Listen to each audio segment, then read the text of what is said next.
안녕하세요, 여러분. 오늘은 여러분들과 현실요법에 관한 지문 읽어보도록 하겠습니다. 수업을 처음 시작하면서 맞닥뜨렸던 지문이어서 아마 여러분들이 추억이 많이 담긴 질문이 아닐까 생각을 해보고 있는데요. 처음에 풀 때 그렇게 어려워한 친구들은 없었던 것 같지만 수능 국어의 기본을 공부하기에는 도움이 많이 되는 지문이라고 생각해서 선택해서 가지고 왔습니다. 그러면 오늘 여러분들이 이 지문을 통해서 뭘 배워야 할지, 그리고 문항 구성은 어떻게 접근하는 게 좋을지, 그리고 마지막으로 지문 내용 보고 문제 풀면서 지문에서 어떻게 정보 정리해야 하는지에 관해 알아보도록 하겠습니다. 자, 그럼 첫 번째로 이 지문에서 우리가 공부해야 될 것들에 대해 선생님이 먼저 소개해 보도록 할게요. 자, 첫 번째는 읽기 과제를 만들고 그 과제를 해결하면서 글을 읽는 습관을 기르는 것입니다. 글을 쓴다는 건 삶에 있는 문제나 혹은 필자가 겪고 있는 어떤 문제를 해결하는 과정을 담아내는 거라고 볼 수 있습니다. 그리고 여러분들이 실제로 수능 국어에서 만나는 글들도 어떤 문제를 어떻게 해결하는지를 표현하는 글들이 굉장히 많죠. 그래서 결과적으로 그래서 해결하고자 하는 문제를 1문단 혹은 2문단에서 잘 포착한다면 후반부의 글에서 어떤 정보가 전개될지를 예상하고 또 정보를 정리하는 데 굉장히 도움이 많이 됩니다. 그래서 우리는 읽기 과제를 만들고 그래서 해결하고자 하는 문제를 탐색하면서 그 해결 방안이나 아니면 과정을 정리해가면서 읽는 연습을 하도록 하겠습니다. 자, 그리고 두 번째는 비교와 대조 구조의 글을 연습해보는 건데요. 두 번째 문단 읽어본 친구들은 알겠지만 이 지문에 너무너무 비교와 대조를 많이 해야 되는 다양한 개념들이 많이 나옵니다. 정보가 사실 짝을 이뤄서 구조를 고려할 만큼 깊이 있는 정보가 제시되지는 않지만 일단 정보의 양이 많기 때문에 어떻게 핵심어와 연관된 표현들을 정리하고 이해할까 할 때 선생님의 방법이 좀 도움이 됐으면 하는 마음으로 제가 어떻게 핵심어와 연결된 단어들을 정리하고 이해하려고 노력하는지를 좀 보여드릴게요. 자, 그러면 이렇게 목표를 잡아보고요. 그 다음으로 문항 구성, 그리고 문항을 푸는 순서에 관해서 이야기해 보겠습니다. 이 지문은 총 5개의 문항으로 구성되어 있습니다. 문단이 4개밖에 안 되는데 문제가 5개라서 아마 여러분들이 좀 세부적으로 읽어야 한다라는 생각이 들었을 거예요. 근데 그럼에도 불구하고 문제끼리 성격이 많이 다르고 풀이 순서도 좀 차이가 있기 때문에 여러분들이 그 부분을 좀 이해하면서 이 설명을 들으면 좋겠습니다. 자, 일단 20번 같은 경우에는 어휘 문제인데요. 어휘 문제는 사람마다 접근하는 순서가 많이 다르고 그 순서가 그렇게 중요하지 않은 것 같습니다. 왜냐하면 단어의 의미 자체만 물어보는 거기 때문에 어떤 친구들은 읽어가면서 그때그때 해결하기도 하고 선생님 같은 경우에는 맨 끝에 한 번에 문제를 해결하기도 하고 어떤 친구들은 글 보기 전에도 푼다는데 사람마다 많이 다르니까요. 이건 여러분들의 취향대로 하면 될 것 같습니다. 하지만 16번, 18번 같은 경우에는 성질이 많이 다릅니다. 일단 16번을 보면 윗글에 대한 설명으로 가장 적절한 것은 이라고 적혀 있는데 선지를 보니까 세부적인 내용이 아니고 아주 일반적인 단어들로 이루어져 있어요. 이론, 개념, 특성, 과정, 대조 이런 특성들을 봤을 때 지금 이 문제 같은 경우에는 글에 드러나 있는 구체적인 사실이 아니라 글 전체의 특성이나 유형 이런 것들을 많이 물어보는구나 라고 깨달을 수 있을 것 같아요. 그래서 이런 16번 같이 글 자체의 특성을 물어보는 문제는 문제풀이 맨 마지막에 푸는 게 어떤지 선생님은 보통 제안을 하고 있습니다. 이유를 설명하자면요. 여러분들이 아마도 이 글을 읽고 나면 현실요법이 어떻고 욕구가 어떻고 이런 다양한 정보에 대해서 이해를 한 게 굉장히 높아져 있을 거예요. 이해 수준이. 그런데 세부적인 정보에 대해서 엄청나게 많이 이해를 하다가 갑자기 일반적인 차원의 설명을 들으면 이론의 주요 개요? 장점? 배경? 어디 썼지? 하면서 갑자기 헷갈리거나 아니면 기존에 있었던 정보가 기억이 안 나는 경우들이 있어요. 근데 17, 18, 19처럼 이미 세부 사실을 많이 활용하고 나면 그걸 활용하기 위해서 글에 대한 구조에 대해서 다시 한번 돌이켜보게 되거든요. 그래서 16번에 대한 내용은 사실 초반에 여러분들이 세부 사실을 잘 이해했을 때보다 이미 세부 사실이 적용이 끝난 후에 푸는 게 생각하는 순서상 더 유리하게 되겠습니다. 그래서 세부적인 사실을 다 이해해놓고 갑자기 글의 구조에 관한 차원의 고민하기보단 세부 사실 문제를 먼저 푸는 게 글구조 문제를 초반에 푸는 것보다 유리하다라고 얘기를 할 수 있을 것 같아요. 그래서 16번은 다른 문제들보다 웬만하면 나중에 풀어라 라는 게 선생님 생각입니다. 그 다음 17번인데요. 윗글의 내용과 일치하지 않는 것은 우리가 보통 세부 사실에 관한 문제라고 많이 이야기를 하죠. 이런 세부적인 사실 확인 같은 경우에는요, 여러분들이 글 전체의 내용을 어차피 봐가면서 풀어야 됩니다. 그런데 내용이 많이 고민을 해야 될 만큼 18번이나 19번 문제에 비해서는 어렵지는 않을 거예요. 그래서 이런 경우에는 선생님이 어떻게 많이 이야기를 하냐면, 여러분들이 문제를 푸는 중간중간에 글을 읽으면서 한 문단 끝나고 요거 한번 풀어볼까 하는 이해 점검하는 용도로 사용하는 것도 방법이겠다라는 생각이 듭니다. 예를 들어서 글의 정보가 너무 많다는 생각이 들면 계속해서 정보를 내가 버거운데도 읽어가려고 하지 말고 가능한 사실 확인을 풀면서 내가 어느 정도 이해를 했는지를 점검하는 거예요. 그래서 좋은 타이밍이라고 한다면 글에서 화제가 바뀔 것 같을 때나 오늘따라 글을 한 번에 읽는 게 버거워서 좀 끊어서 문단 단위로 읽고 싶을 때 일정한 독해 단위가 끝나고 나면 사실 확인 한두 개 해결하고 또 다음 글 읽고 한두 개 해결하고 이런 식으로 문제랑 왔다 갔다 하면서 문제를 사실 확인 문제를 해결하는 것도 방법이 되겠다. 그래서 사실 확인 같은 경우에는 문제를 지문을 읽어가는 중간중간에 해결하는 것도 도움이 될 것 같습니다. 지문 읽는 중간중간에 지문의 화제가 변화할 때처럼 어떤 계기가 필요할 때 이해를 점검할 겸 독서에 쉬어갈 겸 이렇게 활용하면 좋을 것 같아요. 자, 그리고 18번인데요. 18번의 경우에는 지금 문제를 보면 기억의 구체적인 방법으로 가장 적절한 것은? 이라고 물어보는 걸로 보아서 내가 기억에 관한 이해가 충분하면 다른 뒷부분을 읽지 않아도 어느 정도 풀이가 가능하겠습니다. 그래서 이렇게 부분적인 이해나 추론을 요하는 부분은요, 관련된 설명이 끝났을 때 더 뒤로 갈 필요 없이 해당 부분을 읽고 바로 푸는 걸 추천합니다. 그리고 특히나 이 추론 문제 선생님이 나중에 얘기할 텐데요. 여러분들이 관련해서 1, 2, 3, 4, 5 중에 뭐가 맞을까라고 고민하기보다도요. 기억의 의미는 이런 게 아닐까? 기억의 예시를 들어본다면 이런 방법이 가능하지 않을까라고 여러 번만의 주관을 미리 세우고 그거에 맞는 선지를 고르는 게 중요합니다. 추론 문제에 관한 거는 나중에 여러분들하고 다룰 시간이 더 많이 있으니까 일단 그때 좀 더 상세하게 설명할게요. 대신 기억에 관한 설명이 끝나면 가능하면 바로 문제 오는 것을 추천한다 정도로는 얘기할 수 있겠네요. 자, 그리고 마지막으로 19번인데요. 이렇게 보기 유형을 여러분들이 어려워하는 경우가 많은데 보기 유형은 크게 두 가지로 나눌 수 있어요. 첫 번째는 어떤 예외적인 혹은 지문에 없었던 새로운 사례를 주고 새로운 정보를 주고 여러분들에게 더 비판적으로 판단을 하게 하는 경우가 있고 또 이렇게 자료나 그림, 표 같은 것들을 주고 지문에 있는 내용을 적용할 수 있도록 하는 경우도 있습니다. 이거 같은 경우에는 지금 보기가 자료로 제시된 형태인 것 같은데요. 이때 선생님은 학생들한테 뭘 하라고 하냐? 나와 있는 제목은 꼭 확인하라고 얘기합니다. 여기 지금 보시면 보기의 제목이 A, B 학생의 욕구 강도 프로파일이라고 되어 있죠. 그리고 이 제목을 확인했다면 우리는 읽기 과정에서 이 보기가 어떻게 도움이 될까? 라거나 아니면 어떤 부분을 염두에 두고 이 보기를 출제했을까라는 고민을 하면서 읽으면 도움이 되겠습니다. 예를 들어서 욕구 강도를 프로파일링 한 거라고 되어 있으니까 욕구 강도를 확인하는 게 중요한가? 사람마다 욕구의 세기를 알려주는 지문인가? 라는 생각을 할 수가 있을 것 같고요.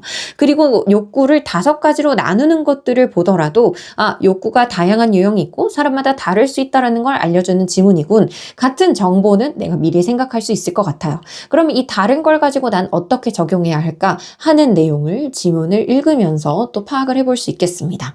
보기 문제는 기본적으로 지문을 다 읽고 좀 후반부에 풀어야 하는 문항이긴 하지만 그럼에도 불구하고 보기를 미리 보라고 하는 건 이 자료가 어떤 부분과 가장 긴밀하게 관련이 있는지 계획을 미리 세우기 위함이라고 생각하시면 될 것 같아요.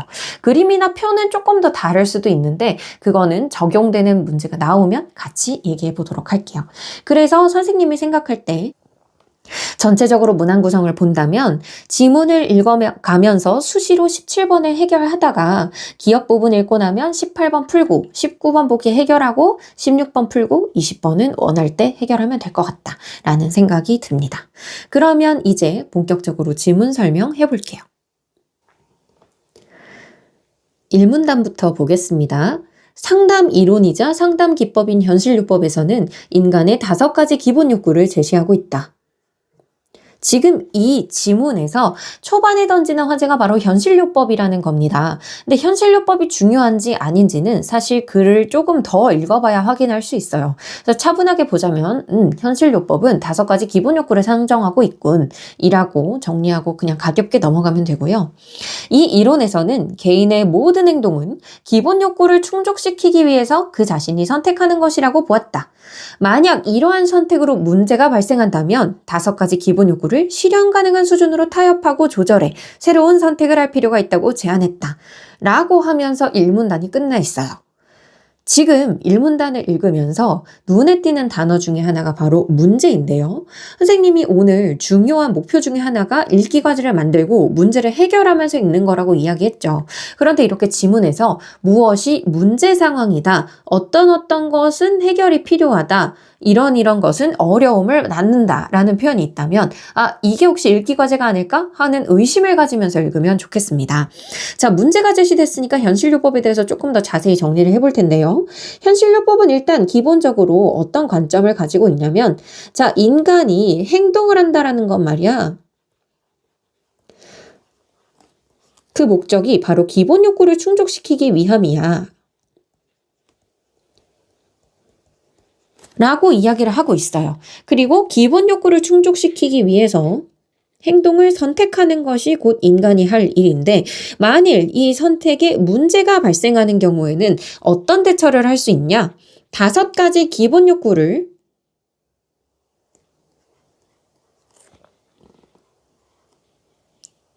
실현 가능한 수준으로 타협하고 조절해서 5가지 기본 욕구를 실현 가능한 수준으로 타협하고 조절해서 둘째로 그 사람이 이전의 선택이 아닌 다른 선택을 할 수 있도록 도와주는 거네요. 그래서 지금 보면 욕구를 충족하기 위해 사람은 선택이라는 걸 하는데 이 선택이 곧 행동을 낳는답니다. 그런데 이 선택이 나쁜 선택인 경우에 우리는 이 행동을 바꾸기 위해서, 즉 다른 선택을 하기 위해서 욕구를 조절하고 새로운 선택을 찾아가도록 유도를 한다는 거죠. 그러면 여기서 우리가 생각을 해봤을 때 심지어 이 문단의 시작이 5가지 기본 욕구를 설명하고 있는 걸로 봐서는 현실요법이란 대단히 중요한 이 지문의 화제라고 볼 수 있고요. 그러면 올바른 선택을 하도록 하기 위해서 어떤 방법들이 있을지를 이해하는 게 되게 중요하겠습니다. 자, 그러면 이제 여기서 읽기 과제를 세워볼 수 있죠. 이 다음 내용은 무엇을 염두에 두면서 읽어가야 될까요? 우리는 선택을 바꾸기 위해서 기본 욕구를 타협하고 조절할 줄 알아야 되고요. 그리고 그 조절한 욕구를 바탕으로 새로운 선택을 해야 됩니다. 그러면 첫 번째로는 욕구가 무엇인가 혹은 기본 욕구는 어떻게 이루어져 있는가에 관해서 생각을 해봐야 될 것 같고요. 그리고 두 번째로 그걸 타협하고 조절한다는 건 뭐지? 어떻게 바꾸지? 뭘 기준으로 바꾸지? 이런 생각을 해볼 수 있고 마지막으로 그것이 새로운 선택이 되어서 정말 문제가 해결될까? 하는 것까지 점검을 해보면 아마도 이 지문의 읽기 과제가 끝이 나지 않을까라는 생각이 듭니다. 정말 이런 내용으로 지문이 전개되는지 이 문단을 계속해서 읽어볼게요. 우리가 문제 해결을 위해 조절해야 하는 5가지 기본 욕구에 대해서 이 문단은 설명하고 있는 것 같죠. 아까 기본 욕구 확인해야 된다고 했는데 정말 기본 욕구 알려주고 있는 것 같아요. 그러면 이 문단의 정보 되게 중요하겠다 이런 생각을 하면서 읽을 수 있을 것 같고요. 순서대로 한번 정리해 보도록 하겠습니다. 자, 첫 번째 생존의 욕구라고 되어 있죠. 그리고 생존의 욕구에 관한 어떤 관련된 키워드들을 쭉 정리해 볼게요. 생존의 욕구로 이는 자신의 삶을 유지하려는 생물학적 속성이다. 내가 제대로 살아있고 싶은 거라고 생각을 하면 될 것 같아요. 삶을 유지, 생물학적 속성과 같은 표현이 사용됐기 때문입니다. 그러면 뒤에 있는 키워드들이 나왔을 때 이게 정말 삶을 유지하는 데 도움이 될지 고민을 해보면 되겠죠. 규칙 지키는 거, 상식 지키는 거, 생존에 필요한 것을 아끼고 모으고 뭐 절약이나 이런 것들도 비슷한 내용이 되겠죠. 이 욕구가 강한 사람은 건강과 안전을 중시하는 사람이다. 왜? 건강과 안전이 뭐에 꼭 필요합니까? 삶을 유지하는 데 꼭 필요하겠죠. 그러니 삶을 유지한다. 규칙이나 상식을 지킨다. 그 다음에 뭔가 아끼고 모은다. 건강과 안전을 중시한다라고 하면 요거 생존에 관한 욕구구나 라고 생각할 수 있을 것 같습니다. 자, 그리고 이제 두 번째로 제시되는 건 뭐냐면 사랑의 욕구인데요. 선생님이 네모로 표시하는 거랑 동그라미로 표시하는 거랑 큰 차이가 없고요. 네모는 어떤 부분이나 구절을 표시할 때 선생님 보통 네모라고 많이 하고 중요한 단어라고 생각하는 경우에는 동그라미를 많이 치는 것 같아요. 그래서 확인을 해 두시고요. 자, 사랑의 욕구는 어떤 유형이냐? 사랑하고 나누며 함께하고자 하는 욕구라고 나와 있는데요. 이 욕구가 강한 사람은 타인을 잘 돕고 사랑을 주는 만큼 받는 것도 중요하게 여긴다 라고 되어 있어요. 그래서 그냥 사랑을 베풀어 주는 것뿐만 아니라 뭐가 중요하냐면 타인과 함께하고 주고받는 게 중요하죠. 그러다 보니 함께하고자 하는 욕구, 돕고 받는 욕구, 즉 관계라는 표현도 같이 나오는 것 같습니다. 그러면서 여기에서 한 가지 눈에 띄는 표현이 있어요. 사랑을 주는 만큼 받는 것도 중요하게 여기기에 인간관계에서 힘들어하기도 한다라고 되어 있죠. 이 사람이 어떤 욕구 때문에 특정한 행동을 선택하는데 그 선택을 잘못하면 문제가 생길 수도 있다고 아까 일문단에서 얘기했었습니다.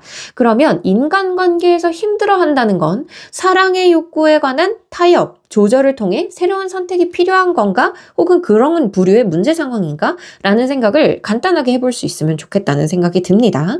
자, 그 다음 셋째는 힘의 욕구라고 나와 있어요.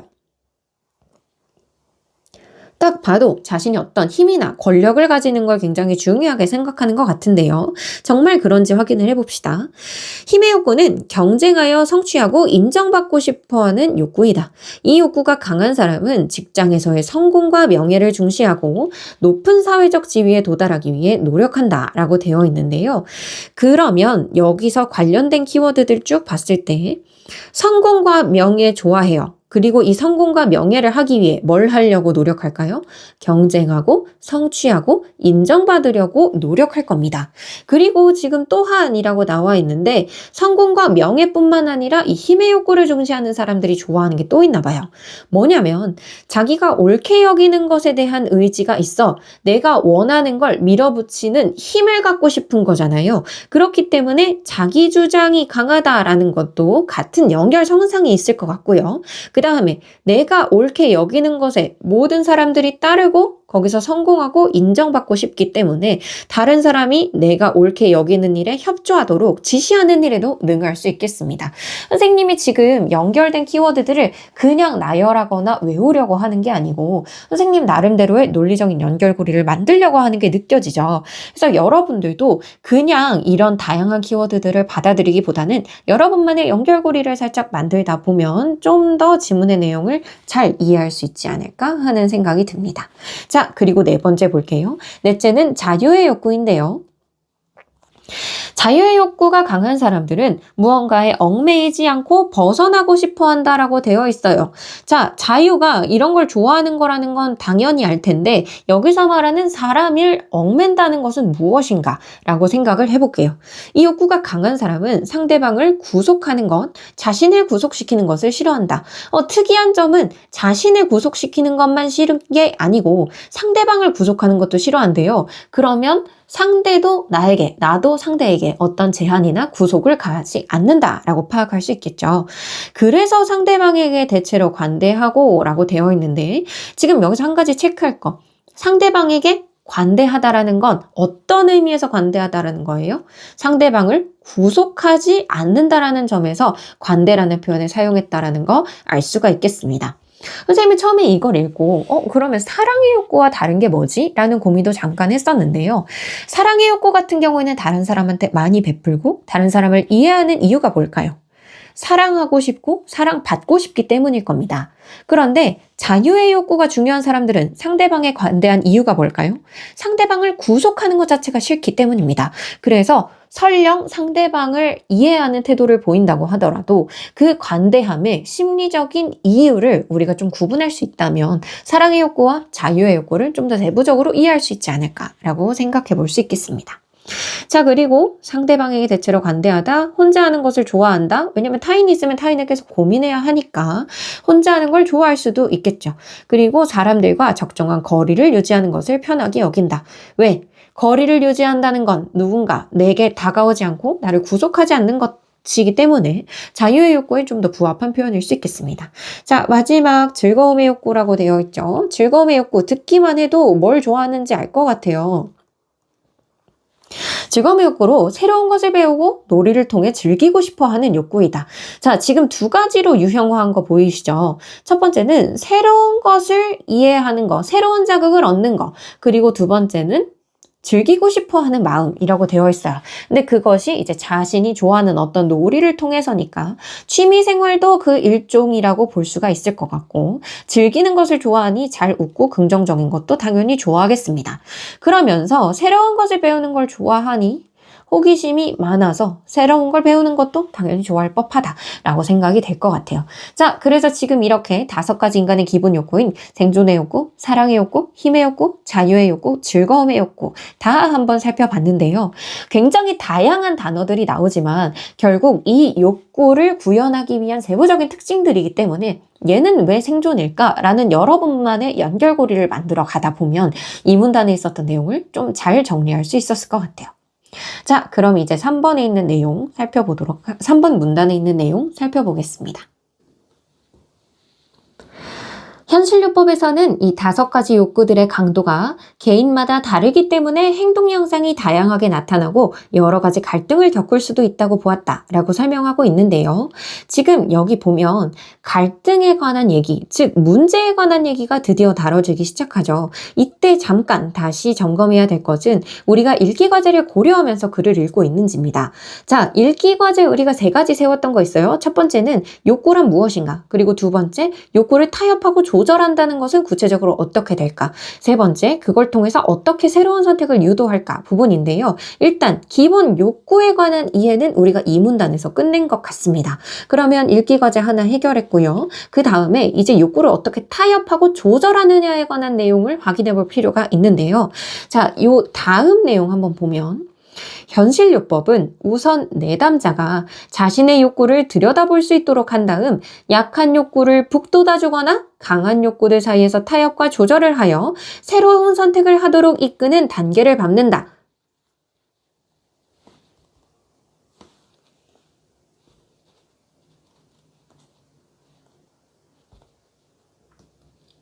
이렇게 설명하고 있는 거 보이죠?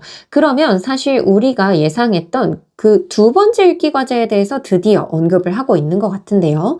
자, 욕구를 타협하고 조절한다는 걸 조금 더 세부적이게 나눠준 것 같습니다. 욕구를 타협하고 조절하는 거 어떻게 하는 거냐면 첫 번째로는 약한 욕구를 북돋아준다. 그래서 상대적으로 약한 욕구가 있다면 그걸 막 높여주는 거고요.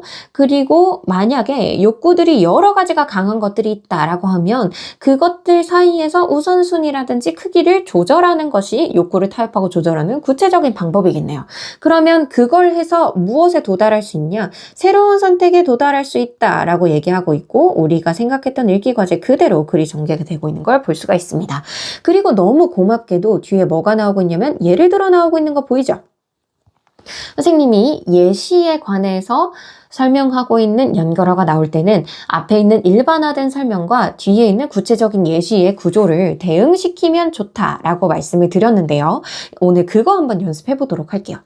예를 들어 사랑의 욕구가 강하고 힘의 욕구가 약한 사람이 타인의 부탁에 불편함을 느끼면서도 거절하지 못해 괴로워한다고 가정해보자.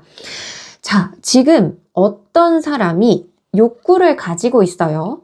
이 사람은 어떤 선택을 하냐면 거절하지 못하는 행동적인 선택을 하고 있습니다. 그러면 거절하지 못하는 행동적인 선택을 하는 이유가 뭘까요? 사랑의 욕구가 강하고 힘의 욕구가 약하기 때문입니다. 자, 이때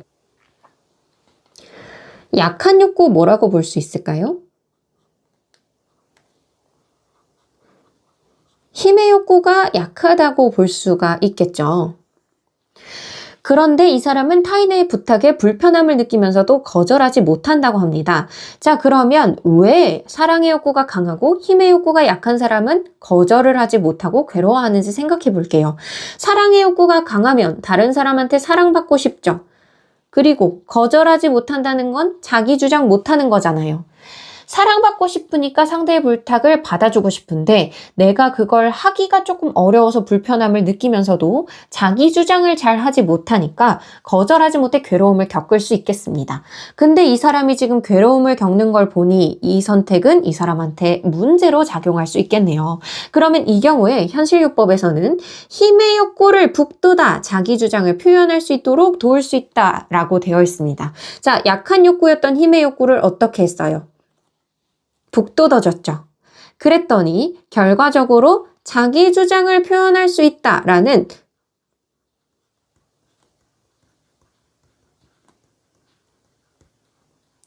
새로운 행동적인 선택을 한 겁니다. 이해가 될까요? 욕구를 조절함으로써 그 중에서도 약한 욕구를 북돋는 조절을 함으로써 자기 주장을 표현한다는 새로운 선택에 이뤘다는 어떤 현실요법의 구체적인 전략을 지금 볼 수가 있어요. 그러면 지금 우리가 실제로 현실요법이 어떻게 개인의 문제를 해결하는지 그 읽기 과제가 점점 거의 해결됐다라는 느낌을 받았으면 좋겠습니다. 자, 또 해볼까요? 또 자유의 욕구와 힘의 욕구 모두가 강한 사람은 아까 강한 욕구들이 같이 있을 수 있다고 했죠. 그러면 여기서 강한 욕구들이랑 뭐랑 뭐냐면 힘의 욕구, 그 다음 자유의 욕구가 되겠습니다. 자유의 욕구와 힘의 욕구가 모두 강한 사람은 자신이 선호하는 것을 우선시하고 자신이 선호하는 거 우선시하는 사람, 어떤 욕구의 특성이라고 했어요? 힘의 욕구 특성이라고 했죠. 자신이 좋아하고 옳게 여기는 것을 밀어붙이는 성격이기 때문에 이것이 방해받으면 다른 사람들이 나를 속박한다고 느낄 수 있겠죠. 그러면 불편해하면서 주변 사람들과 갈등을 일으킬 수 있습니다. 즉, 뭐가 되는 거예요? 선택에 문제가 되는 거겠죠. 그렇기 때문에 이 사람이 어떻게 새로운 선택을 하도록 돕냐? 이 경우 힘의 욕구를 조절하도록 이끌 수 있는데, 자, 강한 욕구들을 조절해요. 자유의 욕구와 힘의 욕구 중에 힘의 욕구를 조절하게 합니다. 그러면 이 사람이 어떤 새로운 선택으로 가는지 봐야 되겠죠.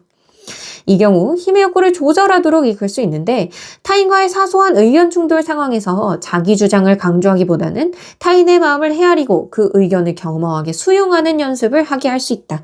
이 사람이 시킨 새로운 선택은 뭘까요? 의견 수용, 타인의 마음 헤아리기.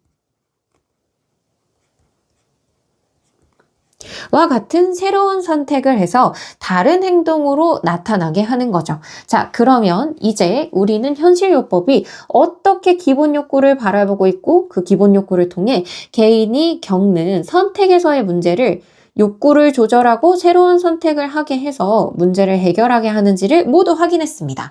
그러면 뒤에 있는 부분은 어떻게 보면 여러분들이 질문의 주요 내용보다도요, 질문 전체를 정리하거나 이걸 통해 새로 이끌어낼 수 있는 차원의 내용이라서 아마 빠르게 정리하면서 읽을 수가 있을 겁니다.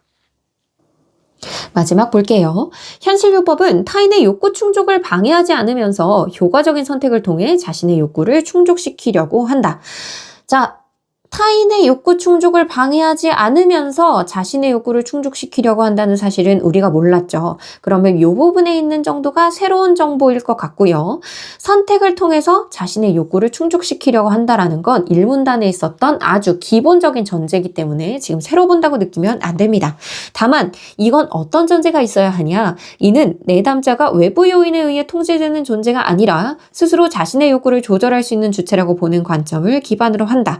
자, 내담자가 외부 요인에 의해 통제되는 존재가 아니라 자기 욕구를 조절할 수 있기 때문에 욕구를 조절하고 그에 따라 새로운 선택에 이를 수 있는 게 개개인의 심리 상태 혹은 그 조절 가능한 주체로서의 통제력에 달려있다라고 보는 거죠. 그래서 심리상담에 널리 활용된다라는 표현은 그렇게 어렵지 않을 것 같고요. 여기까지 읽었는데 기억 끝난 지 얼마 안 됐으니까 기억에 관한 문제를 바로 풀어보도록 할게요. 기억의 구체적인 방법으로 가장 적절한 것은 기억, 힘의 욕구를 북돋아 자기 주장을 표현할 수 있도록 돕는다 라고 되어 있었죠. 그러면 힘의 욕구를 북돋아서 자기 주장을 표현하게 하는, 즉 자기 주장을 하는 내용을 한번 찾아볼게요.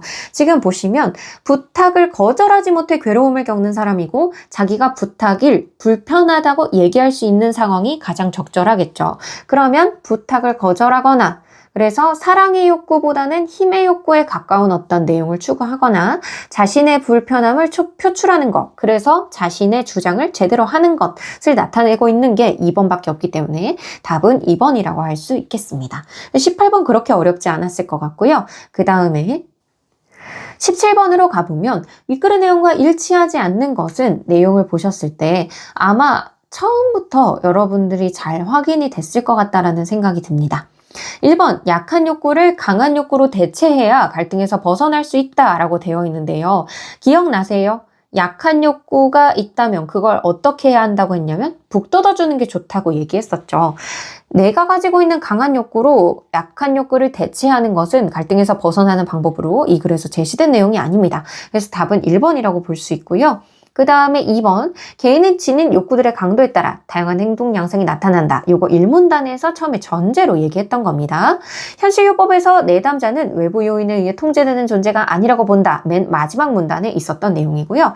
현실요법에 따르면 인간은 욕구를 충족시키기 위해 스스로 행동을 선택한다. 라는 게 1문단 혹은 2지문 전체를 읽기 위한 기본적인 내용이었습니다. 그래서 1문단에서 이 방향을 제대로 설정했다면 왜 선택에 관한 얘기하지? 선택이라고 얘기해놓고 왜 자꾸 행동 바꾸는 얘기하지? 라는 의문 없이 지문이 내용이 잘 이해됐을 것 같습니다.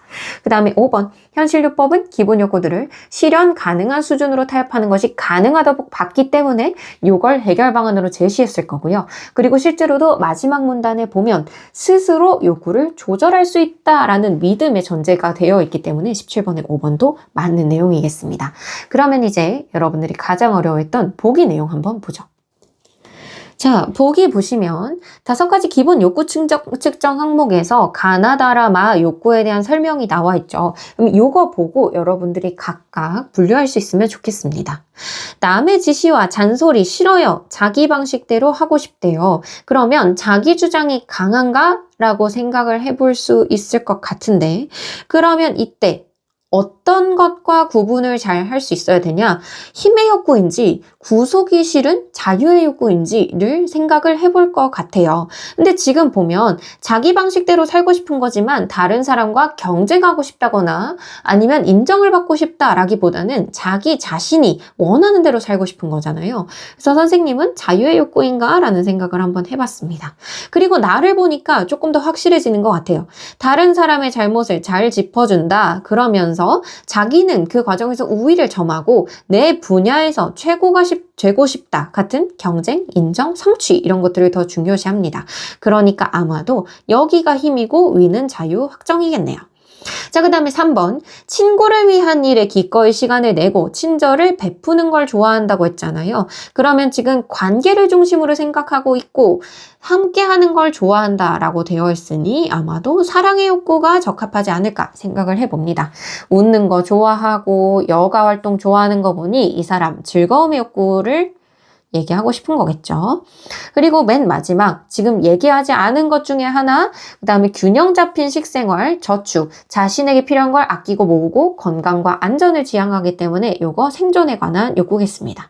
자, 그러면 이제 욕구 분류는 다 끝났고요. 각각이 어떤 욕구를 가지고 있는지 파악해 볼게요. A는 자유의 욕구와 사랑의 욕구가 굉장히 커요. 그런데 B는 자유의 욕구 크지만 생존의 욕구가 더 큰 친구들이네요. 그러면 이 정도 전제를 가지고 선지 분석 한번 해보겠습니다. 1번 A는 즐거움의 욕구보다 힘의 욕구가 더 강하다고 생각할 수 있군 되어 있는데 즐거움의 욕구 1점이고요. 힘의 욕구 4점이기 때문에 힘의 욕구가 더 강하다는 말 맞는 표현이 되겠습니다. 그 다음에 2번 B는 힘의 욕구가 생존의 욕구보다 더 약하다고 할 수 있겠습니다. 1점이니까 차이가 굉장히 많이 나죠. 그리고 A는 B보다 힘의 욕구가 더 약하다고 할 수 있다라고 되어 있는데 A가 4점으로 더 높다는 거 확인할 수 있을 것 같고요. 그래서 어렵지 않게 답 3번이라고 체크할 수 있을 것 같습니다. 그 다음에 4번 A와 B는 모두 자유의 욕구가 매우 강하다고 할 수 있겠군. 자유의 욕구 모두 5점이고요. 두 사람이 갖고 있는 욕구 중에 가장 강하기 때문에 이건 반박하기가 어려운 내용이 되겠습니다. A는 사랑의 욕구가 즐거움의 욕구보다 강하지만 B는 즐거움의 욕구가 사랑의 욕구보다 강하다고 할 수 있겠군. 이렇게 되어 있어서 사랑의 욕구 센데요. B는 즐거움의 욕구가 더 세다라는 거 생각해 볼 수 있겠습니다. 이것도 크게 어려운 부분 없었어요. 그래서 오히려 이 유형 분석을 하고 나면 나머지는 단순 비교이기 때문에 너 가부터 막까지 유형 분류할 수 있어? 비교 대조 잘했니? 이렇게 물어보는 문제라고 얘기할 수 있을 것 같아요. 그래서 이렇게 비교랑 대조를 할 때는 관련된 키워드를 연결해 나가는 여러분만의 어떤 논리적인 연결 만들 수 있으면 좋을 것 같고요. 그 다음에 더 상위 수준의 비교와 대조는 다른 지문을 통해서 연습해 보도록 하겠습니다. 자, 이제 마지막으로 풀면 좋겠다고 했던 16번 문제 한번 볼게요. 윗글에 대한 설명으로 가장 적절한 것은 인데요. 지금 보면 이론의 주요 개념을 밝히고 현실요법이라는 어떤 특정 상담 이론 혹은 상담 요법에 5가지 욕구에 관한 설명했었고요. 그리고 그걸 구체적으로 적용해서 어떻게 새로운 선택을 이끌어냈는지 설명했기 때문에 16번, 1번 맞습니다. 나머지는 사실 상관없는 내용이 너무 많이 들어있어서 여러분이 스스로 분석할 수 있을 거라고 생각하고요. 20번의 어휘 문제 보시면 답은 2번인데요. 2번의 도달 같은 경우에는요. 목표한 곳이나 수준에 다다랐다 라는 의미가 있어요. 이거는 사실 발달이라는 단어의 의미에 조금 더 가깝겠죠. 그래서 도달은 어디에 다다름, 이름 뭐 이런 뜻이 있다고 하면 발달 같은 경우는 점점 커지다, 높아지다 뭐 이런 의미가 있기 때문에 여러분들이 어휘 공부도 좀 꼼꼼하게 한다면 이런 문제는 어렵지 않게 잘 맞힐 수 있었을 것 같습니다. 자, 이렇게 해서 오늘 우리가 공부해본 내용 다시 정리를 해보면요. 일단 읽기 과제를 만들고 그에 맞춰서 지문의 주요한 내용을 정리하는 연습을 하다 보면 지문이 아무리 정보가 많다고 해도 그걸 효과적으로 정리할 수 있을 겁니다. 그래서 어떤 문제를 해결하고 싶어 하지? 라는 생각을 끊임없이 하면서 읽는 마음가짐 필요하고요. 그 다음에 두 번째, 여러 가지 개념들이 나와서 비교나 대조 관계를 이루고 있을 때는 가장 기초적으로 핵심어와 연관된 표현들을 정리하면서 여러분만의 논리 관계를 만들어 보시고 그 다음에 나중에는 선생님이 어떤 얘기를 또 할 거냐 정보끼리 짝을 이뤄서 대응을 시켜라 라는 얘기 할 겁니다. 그래서 비교대조 구조는 굉장히 자주 나오니까 여러분들이 이거 유념하면서 다시 한번 복습해 보면 좋겠습니다. 자, 현실요법에 대한 지문은 여기까지 마무리하고요. 다음 시간에는 플로리디의 정보 철학에 관한 지문 읽어보도록 하겠습니다.